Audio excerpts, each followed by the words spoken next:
TSA Precheck is a waste of money. The regular security lines really aren't that bad.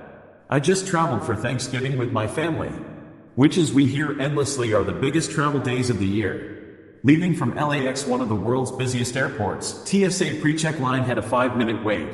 Regular line had a 12-minute wait. Coming home at DFW, same story. TSA line 2 minutes, regular line 8 minutes. Every time I fly it's pretty much the same, or honestly even less of a difference. They have signs up telling you how long the wait is in each line. I know people who have pre-check and they carp on and on about it like it's some glorious thing and the only way anyone should ever fly. The thing is, you don't even save those few minutes, because the flight leaves at the same time anyway.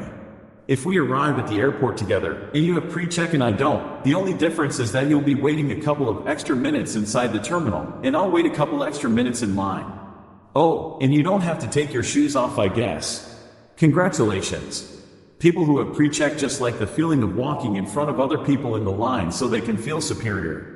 You're not special, you paid money for the privilege and get absolutely nothing out of it. If I paid for pre-check and got to the airport and saw the difference in the lines was around 5 minutes, I'd feel like a chump who got scammed. I'm fucking lost and I hate my fucking life. 19 meters, I hate my life. I've not ever fucking succeeded at anything. I hate my fucking family and the only fucking thing I want to do is just move.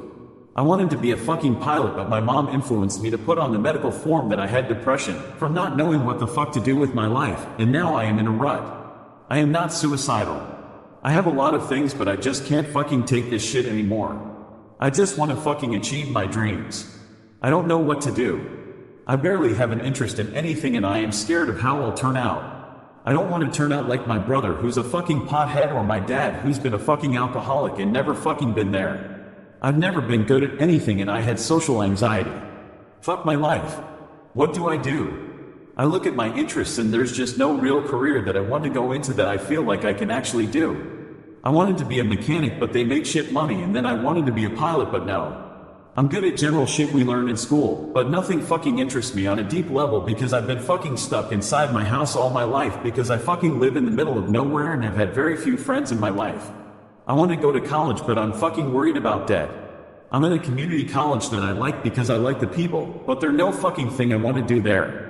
I've thought about joining the military but they probably won't fucking let me in because of my medical shit and I am worried about PTSD and all that shit. Please help me, I am so fucking tired. I am not Snurr or however if you spell it. Give me the hard truth if I need IT. My wife has been giving me the silent treatment. How can I smooth things over? Kayla, please, say something, baby. Anything. Tell me you hate me. Tell me I'm trash. Tell me you never should have married me. Just say something. I need to hear your voice, sweetheart. Don't you think you punished me enough? My wife continued to lay there, motionless, her glassy-eyed stare fixed to the wall. She's been like that for 3 days. I know I messed up. I'm really in the doghouse this time, but this seems like overkill. I will admit, the fight was pretty nasty. We've had our fair share of arguments, but this is the first time that things have turned physical. I never should have laid my hands on her. I was too rough. So, in retaliation, my wife hasn't spoken a word to me. Not one single word in 3 entire days. She just stares blankly at the wall, unblinking. All to get back at me. I've been the one feeding her. I know she's parched as the desert and hungrier than a growing teenage boy, but she won't eat or drink. The food just dribbles down her chin. So, I've taken that upon myself too. I chew her food for her so it goes down easier. I know it's gross, but if she won't eat willingly, it's what has to be done. Speaking of gross, Kayla is starting to reek. I've given her a sponge bath, but after 3 days without a shower, it's starting to become unbearable. It might be coming from her private area, but that is a line I refuse to cross. I tried FaceTiming Kayla's best friend around half an hour ago. I thought that maybe she'd be able to help get her out of this funk. Well, once I showed Ally what my wife has been up to recently, her face drained of color. She looked really concerned about Kayla. It honestly frightened me a bit. Then, she abruptly ended the call. Must have been the internet connection. It's not the best out here in the boonies. The strange thing is, when I tried to call back, my number was blocked. Weird. Someone's knocking on the door now. They're saying they're the cops. Honestly, I'm glad. Maybe they can help me get my screwed up family situation resolved. I really hope they can. Because it's not just my wife. Yesterday, my 6-month-old daughter started giving me the silent treatment too. Shadows in the suburbs life in our quiet suburban home took an unexpected turn when Lily, our vibrant teenager, started having these nightmares. At first, we thought it was just the usual teenage angst, but things got weirder. Lily would wake up in the middle of the night, scared out of her mind, unable to shake off the horrors from her dreams. One evening, it escalated. Lily's body started moving in strange, unnatural ways, and she began speaking in this guttural, otherworldly language. Terrified, we rushed her to the hospital, hoping for answers.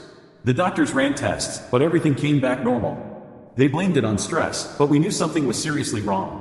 Desperate for help, I reached out to Elias Blackwell, a guy who claimed to know about paranormal stuff. Skeptical but running out of options, we let him into our home.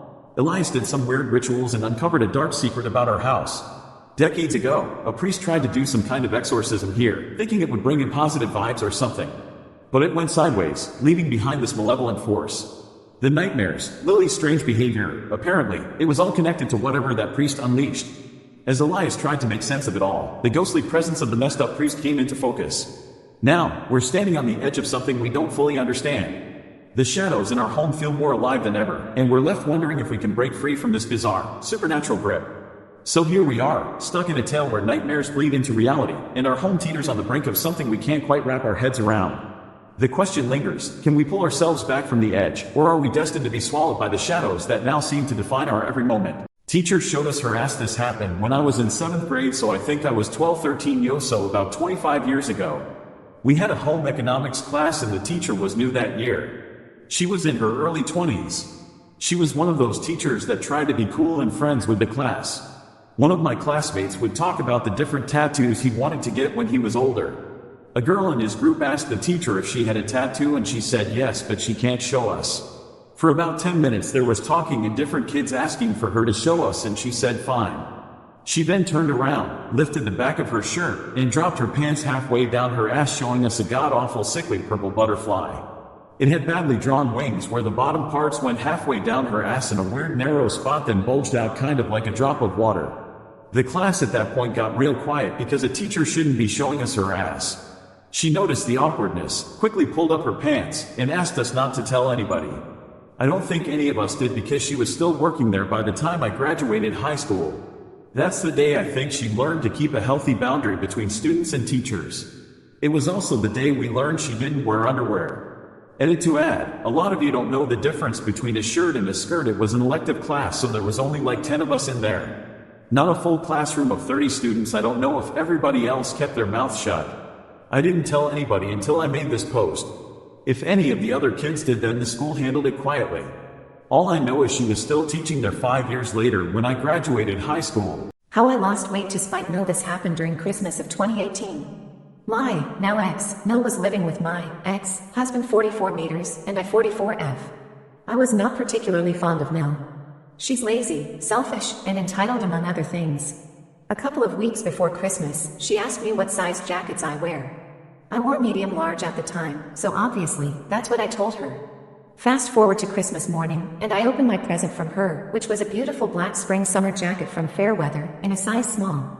Keep in mind, when she asked me my jacket size and I told her, she repeated it back to me several times over the days before she purchased it. After opening it and seeing the size, I politely thanked her for it. Meanwhile, I was wondering why she bought that size, and if it was somehow a mistake on her part. The next morning, I got my answer, and she made no mistake. She approached me and said in her rural Newfoundland accent, "Dat was the last jacket like dat on the rack. If it don't fit ya, I'll have it." So, instead of looking for another jacket in my size, she saw one she really liked, and happened to be in her size. She bought it for me, in her size, hoping that, because it didn't fit me, I would just give it to her. I did ask her about using the receipt to return or exchange it, but she accidentally lost it. Instead of calling her out, or giving her the jacket, I told her that the size is fine, and how much I really liked it, which is true. Now, being perimenopausal, and also having a hearty appetite, losing weight is a struggle for me. At the time, I was technically overweight for my height, and losing some weight was in my best interest, but until my Mel pulled that little stunt on me with my Christmas present, I wasn't that motivated to lose the weight. By the next spring, the jacket fitted me perfectly. Mel was still living with us, and every time she saw me wear it, she would glare, or look longingly at me wearing the jacket and say, "I love that jacket, I wish I could have gotten one for myself."